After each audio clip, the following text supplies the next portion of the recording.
പെങ്ങളുട്ടി പുറത്തായിട്ടുണ്ട്. പെങ്ങളുട്ടിയുടെ ഒരു ഇന്റർവ്യൂ വന്നിട്ടുണ്ട്. എന്തായാലും കേൾക്കാം. കുറച്ച് ഭാഗങ്ങൾ മാത്രം നമ്മൾ കേൾക്കുന്നു, ഇമ്പോർട്ടൻ്റ് ആയിട്ടുള്ള ഭാഗങ്ങൾ മാത്രം. അത് നമുക്ക് ഞാൻ പറഞ്ഞല്ലോ ചേട്ടാ, നമ്മളിപ്പോ 19 വരെ നമ്മൾ കാണുന്നത് ഞാൻ പുറത്ത് കുറെ ആൾക്കാരെ കണ്ടിട്ടാണ് പോയത്. ഇതിനുള്ളിൽ കയറി നമ്മൾ കുളിച്ചെടുക്കും, അതാണ് ഇതാണെന്നൊക്കെ പറഞ്ഞിട്ട് പോകും. നമുക്ക് ഈ 19 വരുമ്പോൾ രാവിലെ അവരെ എണീക്കുമ്പോൾ അവരെ മുഖം തന്നെ, തൊട്ടപ്പുറത്ത് കിടക്കുമ്പോൾ അവർ തന്നെ. അപ്പൊ നമുക്ക് എന്തെങ്കിലും പറയുമ്പോൾ നമുക്ക് ദേഷ്യം കൺട്രോൾ ചെയ്യാൻ പറ്റും. നമുക്കെല്ലാം അല്ല ക്ഷമ ദേഷ്യമൊക്കെ നമുക്ക് കൺട്രോൾ ചെയ്യാം മാക്സിമം. പക്ഷെ നമ്മുടെ അടുത്തേക്ക് ഇങ്ങനെ വീണ്ടും വീണ്ടും വീണ്ടും വരുമ്പോ ഉള്ള പ്രശ്നം നമ്മളപ്പോ പൊട്ടിത്തെറിക്കും. അറിയാം, നമ്മൾ അതിനുള്ളിൽ പോകും. പക്ഷെ അല്ല, ഇതിന്റെ ഉള്ളിൽ നമുക്ക് സ്ക്രിപ്റ്റഡ് ആണോ അല്ലേന്നൊന്നും നമുക്ക് അറിയില്ലല്ലോ. അപ്പൊ നമ്മള് എല്ലാരും പറഞ്ഞ സ്ക്രിപ്റ്റഡ് ആവുകയോ അതോ സ്ക്രിപ്റ്റഡ് ആണെന്നൊക്കെ പറഞ്ഞിട്ടാണ് എന്നെ അവിടെ കയറ്റി വിട്ടത്. സംശയം ഉണ്ടായിരുന്നു എനിക്ക്. പിന്നെ അതിന്റെ ഉള്ളിൽ കയറിയപ്പോ മനസ്സിലായി സ്ക്രിപ്റ്റഡ് ഒന്നല്ല, നമ്മൾ തന്നെ അനുഭവിക്കണം.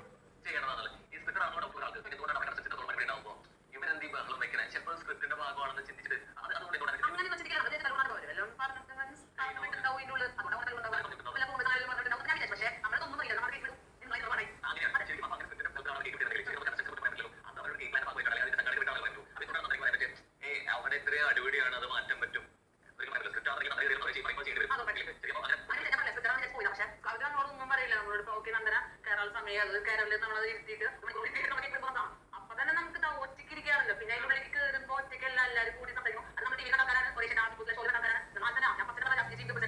ടാർഗറ്റ് ഇല്ല, ഒരു നന്നാക്കണം എന്നൊക്കെ പറഞ്ഞിട്ടാണ് ഞാൻ പോയത്. പക്ഷെ നമുക്ക് അതിന്റെ ഉള്ളിൽ കയറുമ്പോൾ മനസ്സിലാവും ഓരോരുത്തരുടെ സ്വഭാവമൊക്കെ ഭയങ്കരമായിട്ട് ഡിഫറെന്റ്ലി, ഭയങ്കര എല്ലാവരുടെ ഡിഫറെന്റ് ആയിട്ടുള്ള ക്യാരക്ടേഴ്സ് ആണ്. നമുക്ക് ഇന്ന ആൾ ടാർഗറ്റ് ചെയ്യാന്ന് വെച്ചാൽ ആളാരും പാവം, അപ്പൊ മറ്റാളെ ചേട്ടാ അങ്ങനെ ഒരാളൊന്നും ഇല്ല. എല്ലാവരും പക്ഷെ ദേഷ്യം നമുക്ക് ഇങ്ങനെ പറയില്ലേ, നമ്മൾ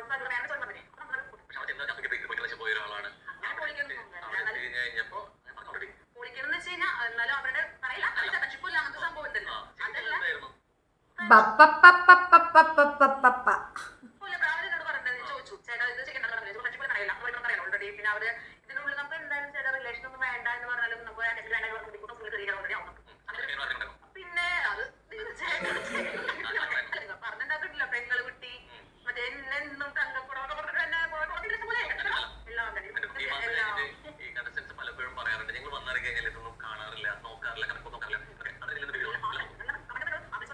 നോക്കണ്ടേട്ടാ. പക്ഷെ ഞാൻ ആദ്യം കമ്മിറ്റ് എല്ലാവരും ചിക്കൻ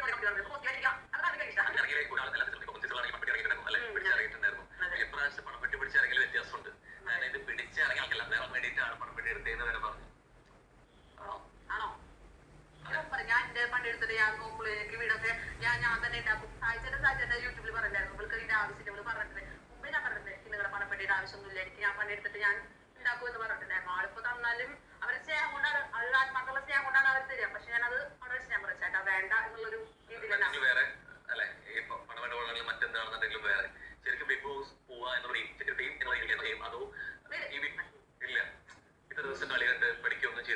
നന്നായി ഞാൻ വല്ലതും കാണും. ഇങ്ങനെ കാണുമ്പോ എന്ത് ശരിയാക്കണം, ചായയിലൊക്കെ തുമ്മിയിട്ട് ഈ പെണ്ണെന്ത് ഇങ്ങനെയൊക്കെ ചെയ്യുമ്പോ നമ്മൾ ചിന്തിക്കും. പക്ഷെ അതിന്റെ ഉള്ളിൽ കയറിയപ്പോ നമ്മൾ സത്യസന്ധതയുള്ള കാര്യങ്ങളൊക്കെ പറഞ്ഞ് നമ്മളോട് ചേച്ചി അങ്ങനെ ഞാൻ അങ്ങോട്ട് ചോദിച്ചു, ചേച്ചി അങ്ങനെ ചെയ്തെന്നൊക്കെ പറയുമ്പോൾ നമുക്ക് അതിന്റെ കറക്റ്റ് മറുപടി കിട്ടി കഴിഞ്ഞ് കഴിഞ്ഞാൽ മറുപടി അലിച്ച് പറഞ്ഞു നമുക്ക് അറിയാണ്ടത് ജസ്റ്റ് വന്നതാണ്, നമുക്ക് ആ ചായക്ക് തുമ്മിയിട്ടില്ല എന്ന് പറഞ്ഞു. അപ്പൊ പിന്നെ നമുക്കത് കാണുമ്പോ അതിൽ തുമ്മിയ പോലെ തോന്നുന്നത്, പക്ഷെ അത് പുറത്തേക്കാണ് തുമ്മിയെന്ന് പറഞ്ഞു. അപ്പൊ പറഞ്ഞു അന്ന് ഓക്കെ ശരി. പിന്നെ നമ്മൾ കാണിക്കുമ്പോ പറയും ചേച്ചി അത് ചെയ്യണ്ട കേട്ടോ, വീണ്ടും പിന്നെ ആൾ ചെരുപ്പിടാത്ത കേസിലൊക്കെ വന്ന് പറഞ്ഞു. അപ്പൊ നമുക്ക് അങ്ങനെ ഒന്നും തോന്നിയില്ല. ചേച്ചി ജസ്റ്റ് നോർമലി നമ്മളൊരു സ്വന്തം വീട് പോലെ കാണണേ. അതുപോലെ ഞാൻ സ്വന്തം വീട് വരാം, നമ്മുടെ വീട്ടിൽ എങ്ങനെയാണോ നടക്കണേ അതുപോലെയാണ്. മറ്റുള്ളവർക്ക് അത് ഇഷ്ടപ്പെടില്ലേ, അപ്പോഴാണ് അത് കയറി അത് പറയുന്നത്. അത് ഇഷ്ടപ്പെട്ടില്ല പിന്നെ ഞാൻ ഈ കാണാൻ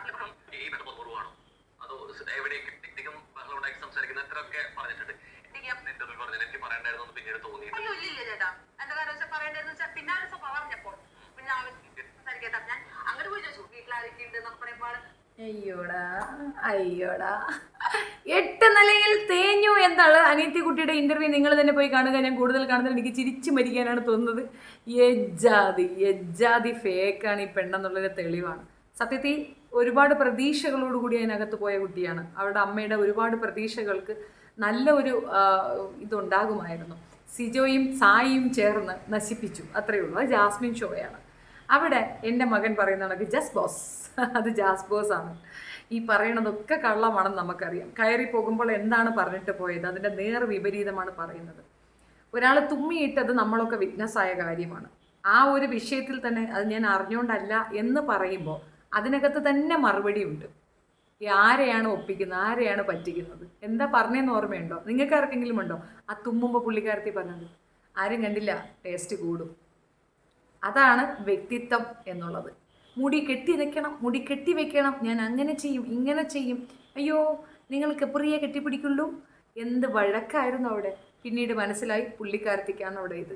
24 മണിക്കൂറും മറ്റേ റൂമിലേക്ക് ഓടി ഓടി വിളിക്കുന്നു, ഓടി ഓടി പോകുന്നു, വരുന്നു. അതിനകത്ത് ചെന്നപ്പോൾ പ്രിവിലേജ്ഡായ ഒരു പെൺകുട്ടിയാണ് അവളെന്ന് തിരിച്ചറിവിൽ അവളെ ശത്രുപക്ഷത്ത് വെച്ചാൽ പ്രശ്നമാകും എന്ന തോന്നലിലാണ് അത് തിരിച്ചു വന്നത്. അപ്പോൾ നന്ദന ഓർക്കണമായിരുന്നു, അതിനകത്തുള്ള ആ പ്രിവിലേജോ ആ പ്രസ്റ്റീജിനേക്കാൾ വലുത് പുറത്തുള്ള ജനങ്ങളുടെ മനസ്സാണ്. അവരുടെ മനസ്സിലേക്ക് ഇങ്ങനെ ഒരു മോശം ഇമ്പാക്റ്റ് കൊണ്ടുപോകുമെന്ന് അമ്മയെ പറയിപ്പിക്കാനുണ്ടായ കുട്ടിയായി പോവും താൻ എന്നൊരു ബോധം നന്ദനയ്ക്കുണ്ടെങ്കിൽ നന്ദനയ്ക്ക് ഇങ്ങനൊരു മിസ്റ്റേക്ക് പറ്റത്തില്ലായിരുന്നു. വളരെ മോശമായ ആറ്റിറ്റ്യൂഡ്, വളരെ മോശമായ ഫേക്കായി, വളരെ മോശമായി റിവീലായി വന്നിട്ടുണ്ട് പുറത്തേക്ക്. അനിയത്തിക്കുട്ടി ഓടി അങ്ങോട്ട് ചെന്നാർക്ക് കാശ് തരൂല എന്ന് പറഞ്ഞല്ലേ.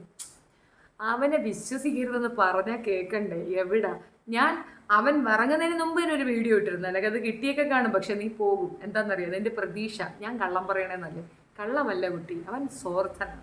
നാട്ടുകാരെ പറ്റിച്ച് മാത്രം ശീലമുള്ള ഒരുത്തനെ വിശ്വസിച്ചതിൻ്റെ ആഫ്റ്റർ എഫക്റ്റാണ്. ചമ്മി നാറിയിട്ടുണ്ട് ആ പേട്ട്.